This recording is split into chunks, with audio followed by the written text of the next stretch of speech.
Bueno, pues a propuesta del mismo Nicolás, vamos a analizar la situación internacional, que ahora, bueno, parece que hay un alto el fuego, cosa que Nicolás no tiene del todo claro. Y podríamos empezar contándonos cómo estás viendo la situación, porque, bueno, se nos está quedando un mundo muy bonito y ordenado, ¿no? Por ser un poco irónicos. Ya te digo, Sergio, yo creo que la situación es un poco preocupante, cuanto menos. Si es que no estamos hablando de una guerra al uso, sino de una guerra en cuyo punto de mira estaba la cuestión de las armas nucleares. Y yo creo que esto es peligroso, cuanto menos. Esto es peligroso y esto no lo veíamos probablemente desde la crisis de los misiles de Cuba, que fue el momento clave de la Guerra Fría en la que el mundo pues, estuvo a punto de desaparecer, si no llega a ser finalmente por las negociaciones de última hora, ¿no? Yo creo que la situación, como decías, es difícil y que las soluciones no sé hasta qué punto son hondas y persistentes en el tiempo o meros parches temporales. Yo no sé si esto tiene algo que ver, digo, cuándo ha pasado, porque teniendo en cuenta los días que ha durado, pues no lo tengo claro, pero no sé si tiene que ver con cambiar el tema de Gaza, porque de repente Israel atacó Irán sin motivo aparente, luego a lo mejor resulta que Estados Unidos le había dicho algo, porque luego el sábado por la noche Estados Unidos bombardeó Irán. Luego Irán respondió atacando una base estadounidense en Qatar. Eh, ¿Puede tener que ver o no? Son cosas totalmente inconexas. Bueno, yo creo que desde hace ya, pues desde octubre de cuando empezó el conflicto, hace ya año y bastante, ojo, el conflicto reciente de Israel y Palestina, porque recordemos que el quid de la cuestión del conflicto de Israel y Palestina no es más que una cuestión que lleva repitiéndose y repitiéndose durante muchísimo tiempo, por mucho que se nos quiera vender que el conflicto empezó aquel día de octubre en el que se produjeron los ataques de Hamas. No. Esto es una situación que arrastramos desde hace muchísimos años, desde hace varias décadas. Pero claro, lo que pasa es que Israel está viendo cómo la presión internacional sobre el conflicto y sobre la ocupación de Palestina y el genocidio que están llevando a cabo allí no hace más que crecer. Aumenta, eh, desde la Unión Europea, bueno, siempre criticamos desde aquí la tibiez que esta tiene sobre el conflicto, pero parece que hay alguna pequeña voz discordante, entre ellas el presidente de nuestro país, el mundo de la cultura eh, a nivel mundial, ¿no? Sobre todo a nivel occidental, pues bueno, le cuesta, pero poco a poco se va solidarizando con la causa. Nuestro país además es uno de ellos que además el apoyo al Estado de Palestina es hondo y lógicamente yo me imagino aquí a los estrategas israelíes quieren desviar la atención del conflicto porque se está convirtiendo en una guerra de desgaste a la que además yo creo que al intentar Israel y conseguir y no ser capaz de conseguir la colonización absoluta del territorio porque hay una resistencia armada ahí palestina que impide que salgan fructíferas sus operaciones al 100%, ¿no? Aunque lógicamente militarmente no hacen más que derrotar a esta gente, pues quieren desviar la atención del conflicto. Y para desviar la atención del conflicto miran a los vecinos que tienen, ¿no? E Irán es uno de ellos. Y es aquí cuando Estados Unidos entra en la cuestión y cuando tenemos que empezar a poner un poco de miras históricas con qué está pasando con Irán.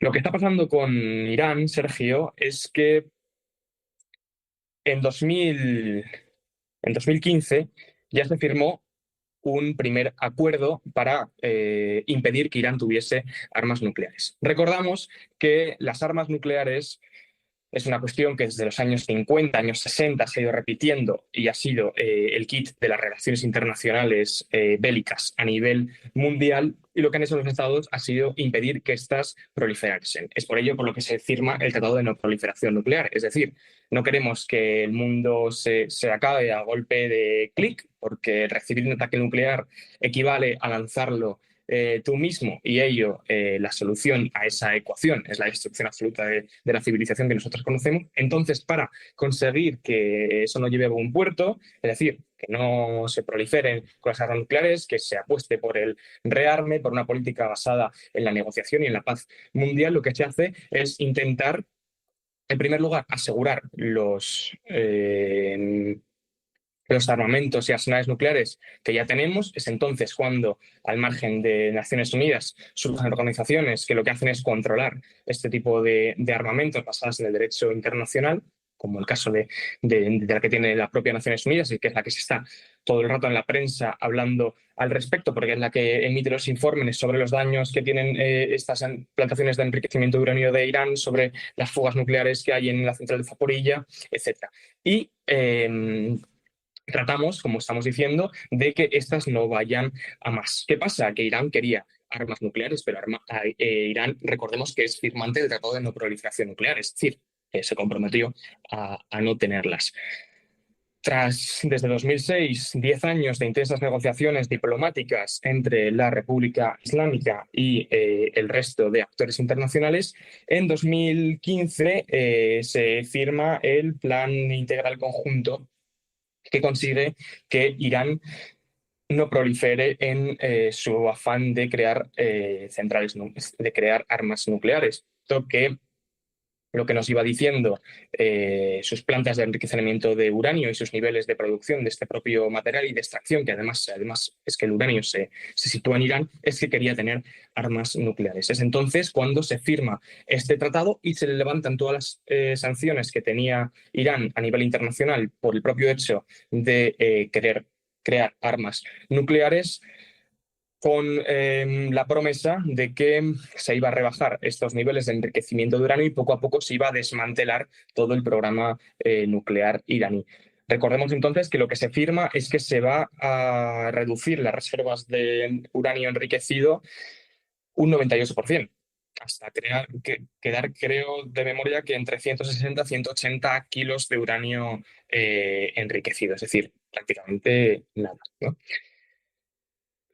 Lo que empieza a pasar a partir de 2015 es que los informes a nivel internacional que van saliendo sobre este propio fin, es decir, el hecho de que Irán no tenga armas nucleares, son bastante positivos, puesto que poco a poco empezamos a desescalar en los niveles de uranio enriquecido que tiene esta potencia, este país. Sin embargo, ocurrió algo en las relaciones internacionales que trunca un poco toda esta situación, y es que Trump llega por primera vez al gobierno de los Estados Unidos, ¿no? Y da un golpe en la mesa y establece que Estados Unidos se va a salir de este pacto con Irán, y esto trunca absolutamente la situación, puesto que Irán dice: si uno de las personas, de los firmantes del propio pacto, que me pone a mí en un mal lugar, ¿no? Puesto que yo quiero tener armas nucleares para tener más potencia internacional, pero he cedido a no tener sanciones económicas con el TAN de no tener armas, se sale de esta ecuación, pues yo voy a hacer caso omiso y voy a empezar a enriquecer uranio.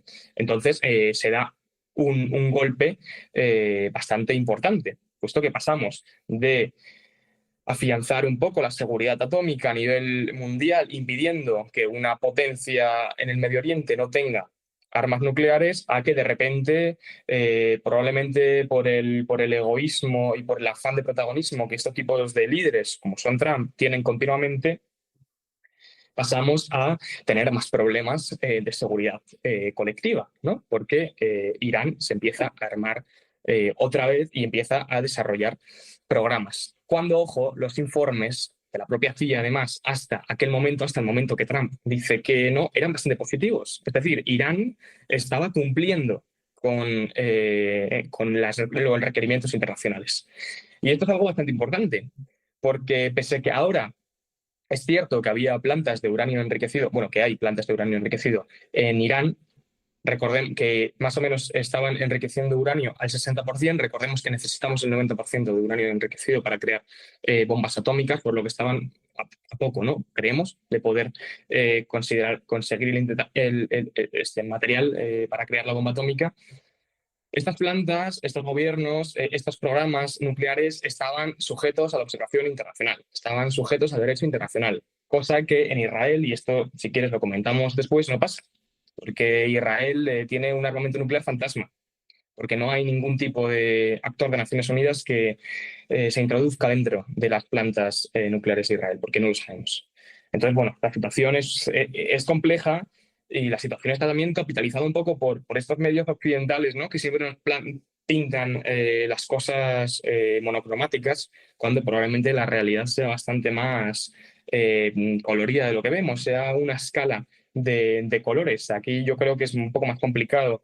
No se puede, en definitiva, tachar esta situación de buenos y malos, sino que son relaciones internacionales que son complejas y bueno, yo creo que todas las partes merecen ser escuchadas. Ha reconocido Estados Unidos que no ha acabado con el programa nuclear, sino que lo ha retrasado unos 6 meses. Total. ¿Debemos suponer que en unos meses va a volver esto a pasar y así sucesivamente? Y es por eso por lo que tú no te crees el alto el fuego que, bueno, ayer hablando me comentaste, bueno, esto es temporal, no sé qué, no sé si es una impresión, si está basada en algo así. Bueno, no lo sabemos, ¿no? Lo que va a ocurrir en un futuro. Lo único que sabemos es que aquí la gente empieza a mentir, porque a Trump le encanta las afirmaciones categóricas, ¿no? Y lo primero que hizo el sábado fue poner un mensaje en su red social, en Truth, en la que establecía que el programa se había desmantelado absolutamente, el programa nuclear iraní, por medio de un gran triunfo de los Estados Unidos y sus valientes bombardeos, ¿no? La realidad es que hoy filtra la CNN un informe de la Agencia de Inteligencia de Defensa, de la DIA, que es un organismo de la propia CIA encargada de la investigación a nivel de defensa internacional, donde se dice en el informe, desclasificado y filtrado un funcionario, creemos, ¿no? De esta agencia a este medio tan importante, que parte de los materiales necesarios para enriquecer uranio que estaban en estas tres centrales a las que se bombardeó la noche del sábado habían permanecido intactas y que tenían las reservas suficientes como para seguir enriqueciendo uranio y llevando a buen puerto el programa que tenían en mente, ¿no? Como tú decías, con una fecha de 6 meses de retraso, porque está claro que ciertos daños han sido realizados en estas centrales. Es decir, el ataque se ve que no fue tan fructífero como se dijo. Y aquí yo también planteo un poco la pregunta, ¿qué era esto? ¿Era simbolismo o era pragmatismo? Porque la imagen clara de los titulares es, de nuevo, el tío Sam, ¿no? El brazo estadounidense imponiéndose en el relato internacional como salvaguarda de la civilización de Occidente, ¿no? Sin embargo, vemos que pese a estas bombas que pesaban 14 toneladas cada una, y se lanzaron cuántas, 15, 16 bombas, pese a esta, por supuesto, fuerza colosal estadounidense, el programa parece que no ha sido llevado a tan buen puerto, porque también he estado leyendo, como dicen informaciones de campo, que más de 400 kilos de uranio empobrecido fueron sacados antes de los ataques de las centrales, ¿no? Entonces, bueno, yo creo que volveremos a tener conflicto, pero es que esto es cíclico, ¿no? En el mismo conflicto Israel-Palestina yo creo que lo tenemos. ¿Cuánto tiempo ha pasado desde los tratados de Oslo o desde después las intifadas desde Arafat, cuando el conflicto estaba en boca internacional? Y ahora, ¿qué ha ocurrido? Pues de nuevo, ¿no? Que ha vuelto a surgir la situación. ¿Qué pasó en Ucrania y en Rusia con Crimea hace unos años y qué ha vuelto a suceder ahora? Yo creo que cuando no hay tratados fuertes y no hay convicción de los líderes internacionales por acabar con las situaciones de su país, las situaciones nunca acaban de forma permanente, puesto que siempre se vuelven a reactivar y es lo que nos dice la historia. Cuando no hay pactos serios, cuando no hay firmantes que están convencidos de lo que están firmando y convencidos de encontrar la paz pues podrá llegar un tiempo, pero no podrá ser definitiva. Y yo creo que en este conflicto, pues un poco lo mismo sucederá. Esto de los líderes y tal, pues en Israel sabemos que Netanyahu depende de seguir con la guerra para seguir en su puesto. Es uno de los problemas, ¿no?, que hay. Eh, pero también Trump con su ya no puede, por ejemplo, decir o presumir, que es lo que hacía, de que bajo su mandato no se ha entrado en ninguna guerra, por muy corta que haya sido esta, o veremos. Y de hecho, había voces, no ya en su partido, en el Congreso, que por supuesto que también, porque esto no pasó por el Congreso y tal, sino en sus movimientos sociales que cuestionaron un poco, pues, esto, meterse en estos berenjenales, ¿no? Obviamente fue algo tímido, pero es interesante, ¿no? Sí, sí, sí, sí, no, totalmente. Yo creo que no sé cuáles son los balances a nivel geopolítico mundial que se le hacen a Trump de esta situación, pero yo con la perspectiva, ¿no?, y el contexto en el que estoy y desde el punto de vista español, yo no creo que haya salido tan reforzado como lo ha hecho. Y yo creo que podemos sacar de lección de este problema que a nivel internacional lo que nos salva no son las bombas, es la diplomacia. ¿Y qué hizo Irán cuando recibió bombas estadounidenses? Antes de contraatacar, apostar por la diplomacia. Es por ello por lo que representantes y ministros de Exteriores de Irán se reunieron con Kaja Kallas, con ministros de Asuntos Exteriores de la Unión Europea. Es por ello por lo que viajaron hasta Rusia para reunirse con el equipo de Putin, ¿no? Es decir, los conflictos a base de fuerza, cuando jugamos con fuego, como son las armas nucleares, a buen puerto yo creo que no pueden llegar. Y es un poco lo que le ha ocurrido a Trump. Trump se ha tenido que, para zanjar un poco el conflicto, se ha tenido que sentar, se ha tenido que negociar y ha tenido que levantar el teléfono y perder un poco de su potencia y su relato en pos de la paz y la tregua. Y es un poco, yo creo que también lo que ha hecho Irán, ¿no? Irán no contraatacó instantáneamente a las bases estadounidenses. Irán se esperó un poco, mantuvo abierta la diplomacia y devolvió el ataque. Hombre, yo creo que de una forma además equilibrada o por lo menos proporcional, en el sentido en el que hasta se llegó a avisar al gobierno catarí y a las bases estadounidenses de que los misiles iban a llegar. Es por ello por lo que fácilmente se pudieron interceptar y aquellos que no lo hicieron no causaron ningún tipo de daño porque el grosso de la gente que estaba en esas bases había sido evacuada, ¿no? Entonces yo creo que aquí también vemos dos modelos interesantes. Uno mucho más realista, ¿no? A nivel internacional, el de Trump, y otros bastante más liberales y un poco más dialogantes, como es el modelo iraní. Ojo, con todos sus problemas, ¿eh? No podemos olvidar tampoco de que hace un par de años nos manifestábamos por la libertad de Mahsa Amini, por las mujeres iraníes, es decir, una cosa es que juguemos un poco a nivel internacional de aquellos que nos gusta esto, a los barcos, ¿no? A ver lo que está ocurriendo, a comparar las dinámicas de un presidente y otro. Y otra cosa es que normalicemos lo que hay dentro de sus gobiernos, de las formas en las que ellos llevan al poder y de cómo tengan el ambiente político allí. Porque, bueno, me consta también de lo que he leído que la situación política en Irán no es del todo...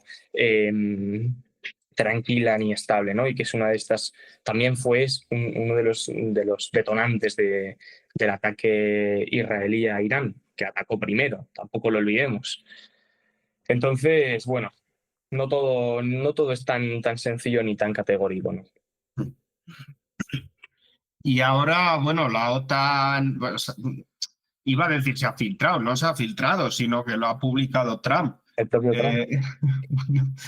Eh, cómo le hace la pelota, bueno, cosa bastante humillante, pero bueno, ha publicado cómo le hace la pelota desde la OTAN, ¿no? Como dice, sí, sí, no te preocupes, que Europa va a pagar, no sé qué.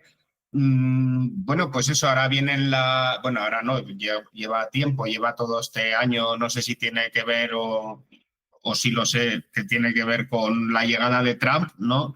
Que Europa se empezó a rearmar y tal, a proponer rearme. Eh, ¿Es posible esto de quedarse en el 2,1 que propone España, quedarse ellos en el 2,1, quedarnos, y que, bueno, que continúen la OTAN sin problema, vamos, o sea, no sé.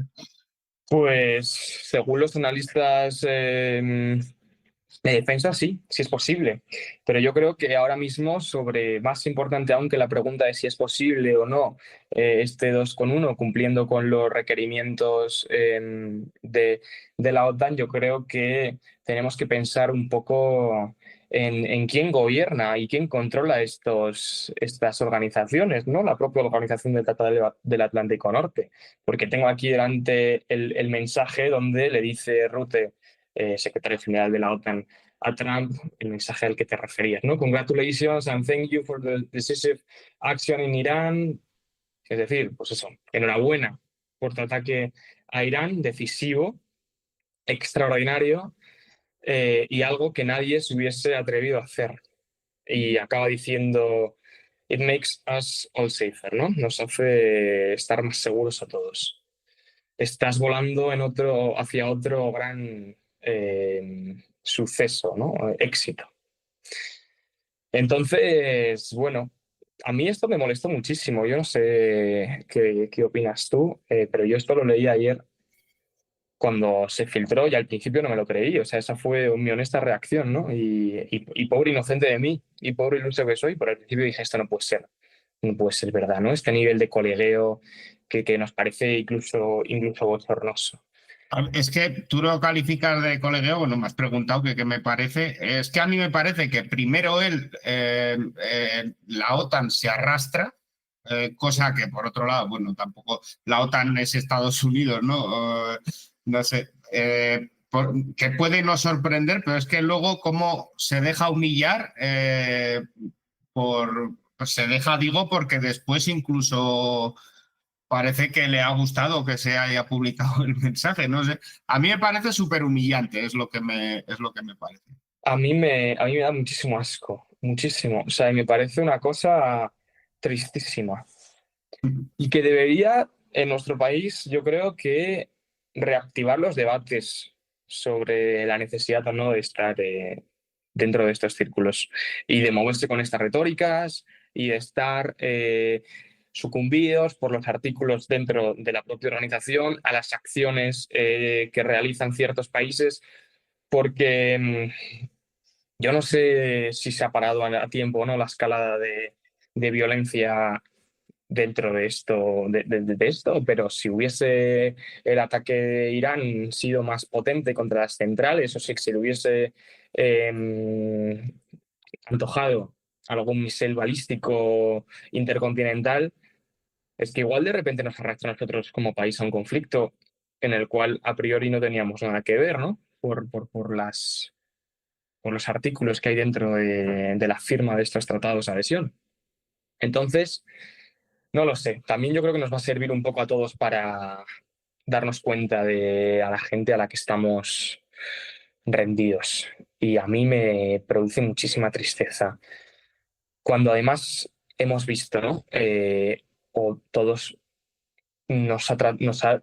todo esto de Irán, del ataque, sobre todo de sorpresa de Estados Unidos, que yo creo que no nos esperábamos, nos pilló con un desconcierto y a la gente que hablaba de mi alrededor gente joven, que tampoco tiene por qué estar tan politizado, tan metida en esto como lo podemos estar otros, pero joder, que afectaba, ¿no? Era una cosa que recuerdo además que es que nos pilló de fiesta el sábado y joder, lo vimos. Y pues, no, estábamos en un entorno lúdico y demás, pero dijimos, me cago en la mar, pues que esto es una cosa seria, ¿no? Pues que se rían de nosotros de estas formas, que compadren entre ellos así por el teléfono, pues bueno, yo creo que tiene que abrir también un debate, como el propio debate que tiene que abrir, pues cómo nos tratan líderes internacionales, ¿no? Decía Trump antes de entrar al Air Force One, ayer mismo, en lo mal que le había parecido que España no subiese hasta el 5% de gasto en defensa. Pues bueno, si es para satisfacer los caprichos personales de esta panda de gólatras, pues yo no sé hasta qué punto merece la pena o no subir en defensa. Y además, ¿a quién estamos beneficiando cuando subimos el gasto en defensa? Porque es que yo no sé ni hasta qué punto es producción nacional o estamos enriqueciendo las cuentas de las Hombre, empresas de estas personas, ¿no? Porque recordemos dónde está la industria armamentística, pues está en los Estados Unidos, pero que también está en Israel. Y es que nuestro gobierno,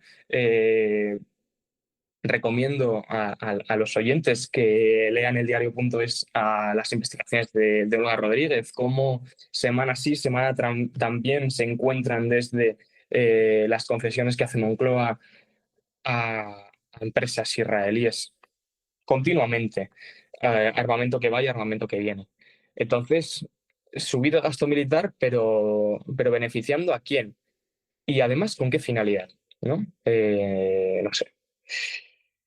A mí me da muchísimas dudas y yo cerebro, vamos, todo aquel gasto que no se invierta en la guerra, yo creo que es un beneficio en pos de la paz.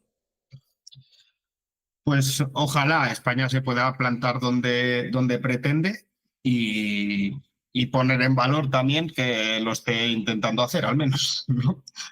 Total, total, total. Y que nos sirvan también esto para exigir a los organismos internacionales que, por favor, ejerzan presión sobre el régimen sionista. Porque lo que decía anteriormente, no sabemos las armas nucleares que tiene Israel. No Ah, tenemos ni idea, sí. porque no dejan que haya trabajadores internacionales revisando aquello que tienen. Así que no nos coman la cabeza.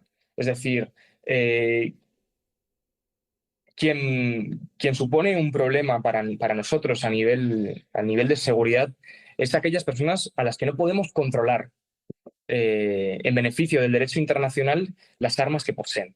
Y una de estas personas sí, está en Corea del Norte, ¿no? A nadie estoy seguro que a ningún político español le gustaría fantasear con el régimen que tiene Corea del Norte abierto. Pero sin embargo sí se hace con Israel. Entonces, si pedimos el castigo para unos, yo creo que también lo tenemos que pedir el castigo para los otros, ¿no? Y me parece bochornoso que esta gente pueda acampar a sus anchas haciendo lo que les da exactamente la gana, porque no tenemos ni idea lo que hay ahí dentro, las condiciones en las que están, no tenemos ni idea, porque no son firmantes de los tratados y no tienen diplomacia que busque la paz, porque su régimen está total y absolutamente centrado en la guerra. Así que control internacional y organismos supranacionales y supraestatales que velen por la seguridad colectiva.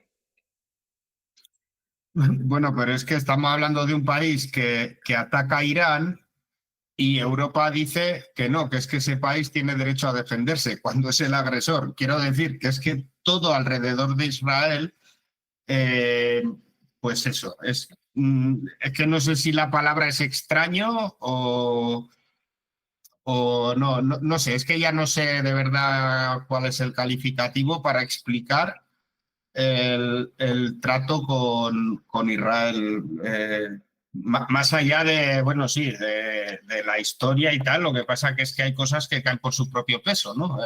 Total, Entonces, pues bueno. total, total. Y que no sé, que aquellos en los que creemos en la paz nos entristecen lo mismo unos muertos que los otros. O sea, exigir el fin del genocidio en Palestina es también exigir el fin de los misiles a Tel Aviv.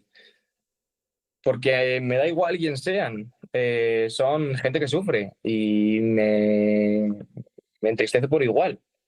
Pero es que no podemos tener dobles varas de medir. Y lo que está ocurriendo con el régimen sionista yo creo que es gravísimo, gravísimo. Y más ahora se ha visto a nivel nuclear, que es otra razón más por la que parar los pies a esta banda de gentuza.